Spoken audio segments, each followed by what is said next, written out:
everybody, it's been quite a while since I've made a video, and today's finally the day. Finally got motivated enough to make one, so you're welcome. Thank you.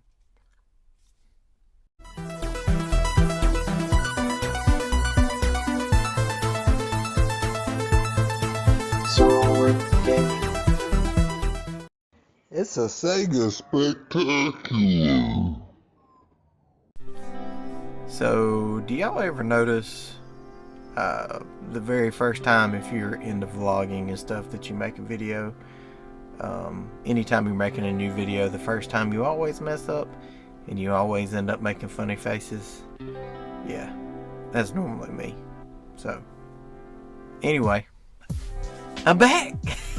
It's been quite a while since I've made a video, and I have been actively collecting some things, obviously, as I always do.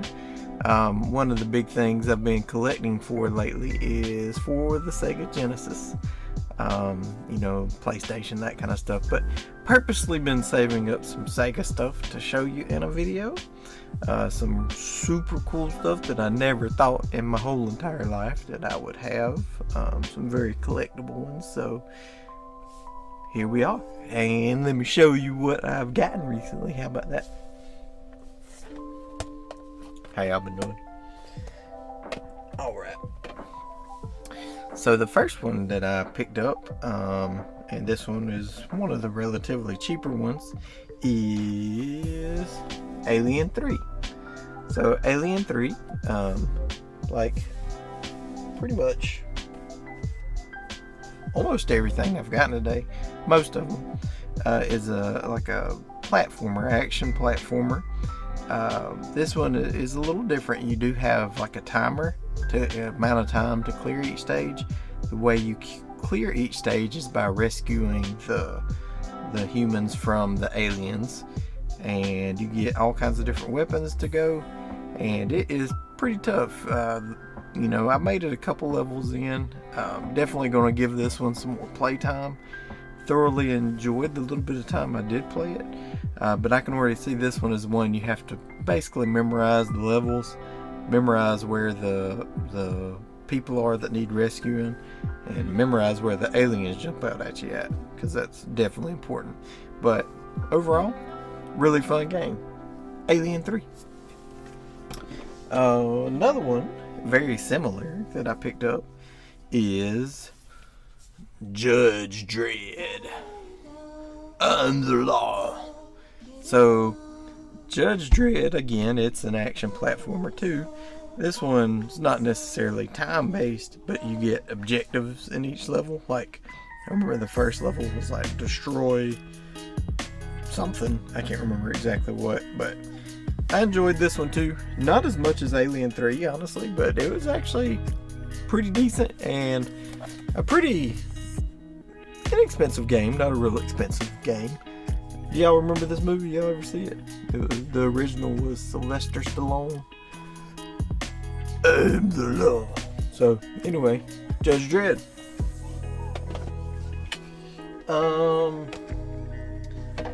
Next one I'm gonna show you is all about speed, and it's a Sega game. Can you guess what it is? Not Sonic. Honestly, this one to me puts Sonic to shame as far as the speed of it goes, and it is Wiz and Liz. And when I say this baby is fast, this baby is fast. You run around the level rescuing wabbits, and little letters go above them, and then you got to collect the letters. And it's kind of cool because the levels they circle themselves. So like if you just keep running this way, you'll eventually come back, like this. So it's all been like one world, and you keep coming back. So like you can run through, rescue the rabbits, and then run through and jump in the air and collect the letters as they pop back up. And it's basically got to be done as quick as possible before you run out of time or you lose lives. At the end of the levels, you collect things for potions kind of thing, and then you use those to go to bonus levels at the end of every level, which is pretty fun. I enjoyed it. I did beat it on the easiest level, like the apprentice level, so super fun. Give it 2 thumbs up.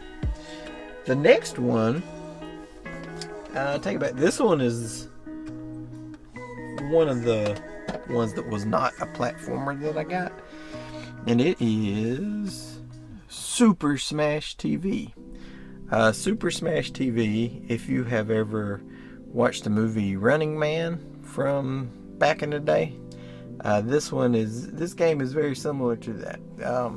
You have these different levels. You're on a TV show and you destroy these people, these bad guys, and these crazy bosses and stuff.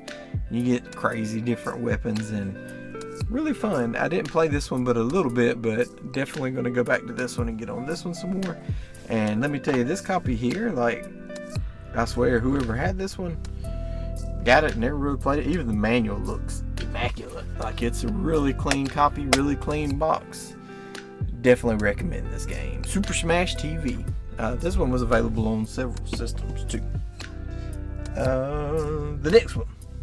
So one of my videos I did a while back was over a game called Alundra. If you've ever played Alundra, it's a great game. Some of the bugs, some of the things I didn't really care for was the view. Sometimes when you're trying to jump and do some of the platforming stuff, it got kind of aggravating. I can see the same thing happening in this game. Landstalker. So Landstalker, some of the people that actually worked on this game went on to make Alundra, and that was one of the deciding factors of this one. And another thing I liked about this one was reading about the story. This one's not like, oh no, the world's going to end like most of these games are. This one's more of like a treasure hunt kind of thing, which I found was pretty cool and a change of pace. So if you've ever played Alundra's pretty dark, so look forward to this one. And the next one. This one was kind of a deal that I got with my last one, and it's a fairly expensive game too. The outside cover is okay, kind of beat up, but it's a platformer. Not my favorite, but good. Valis by Renovation, which is cool. What can I say about this game? The more I played it, the more I did like it. I will have to say that. My first little bit of playthrough with it, wasn't the biggest fan with it, mainly because the hit is off, if you know what I mean, like the hit detection. Like you can hit them and your weapon to go through them, and it's like doing it a couple times, and then it finally gets them, which is kind of weird. I wouldn't say a bad game. The thing I really did like about it was the little animations. They have little anime cutscenes in between, which is fantastic. If you find it for cheap, it'd be okay to play. I eventually probably will play this one through, but honestly, of all the ones I've shown you so far, Valis is probably my least favorite of all of these so far. So on to the next one. I don't know if you all ever watched this cartoon growing up. I didn't. I may have seen one episode, but I know it was popular with a lot of folks. But Gargoyles is based on a cartoon. It's a Disney game. It was a Disney cartoon. It's by Buena Vista Interactive, and it has very pretty graphics. As you can see, you are a gargoyle. You have some really interesting moves. Very fun game, but I will say the difficulty is up there. But hey, what Sega game is the difficulty not up there? One thing about these old school games is the new stuff kind of makes us weak, in my opinion, as far as games go. Now there are some difficult newer games, but these old school games were difficult on another level. And come to find out, a lot of reasons why some of these games, not all of them, but why some of these games were more difficult. They were even more difficult than the Japanese versions of the game. The reason why was rental stores were real big in the US, And that was a way for rental stores to make more money, because you had to check the game out longer to be able to beat it because it was so difficult. So they made more money. Bet y'all didn't know that, did you? It's pretty crazy, huh? Alright, on to my final pickup. This is definitely one I never thought that I would own for the Sega Genesis. Super duper excited to finally add this to my collection. Splatterhouse 2.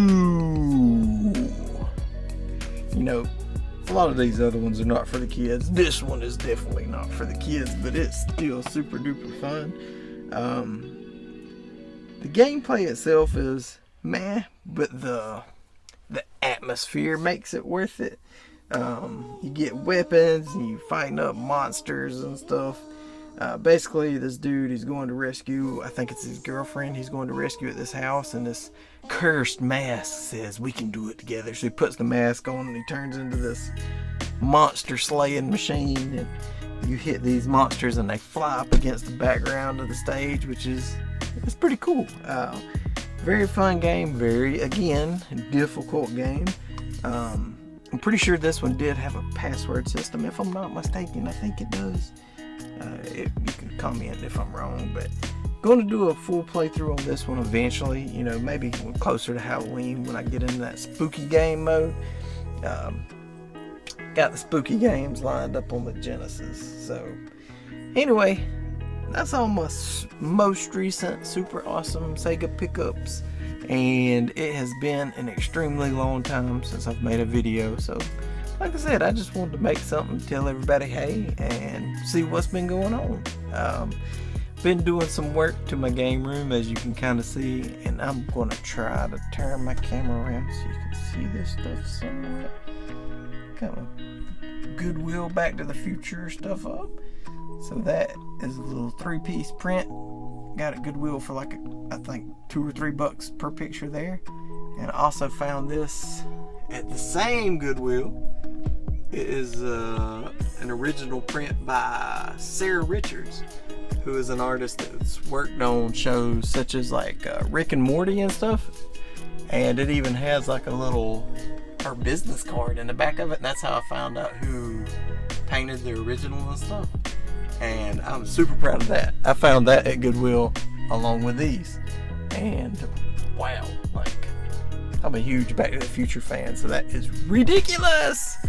Got my glove power time machine back there along with some little characters and Terminator. And there's, whoa! Oh yeah, my mask back there. There's, as you can see, my Sega stuff, and just been kind of organizing my shelves lately. So yeah, I've had a lot of fun doing that. One other thing I was going to mention too, and you know, I actually just did a post on this recently. I was posted on Twitter, was talking about games and how like all my games have a memory attached to them. So like I can pull a game out of the shelf, and let me find one here that I can pull out easily.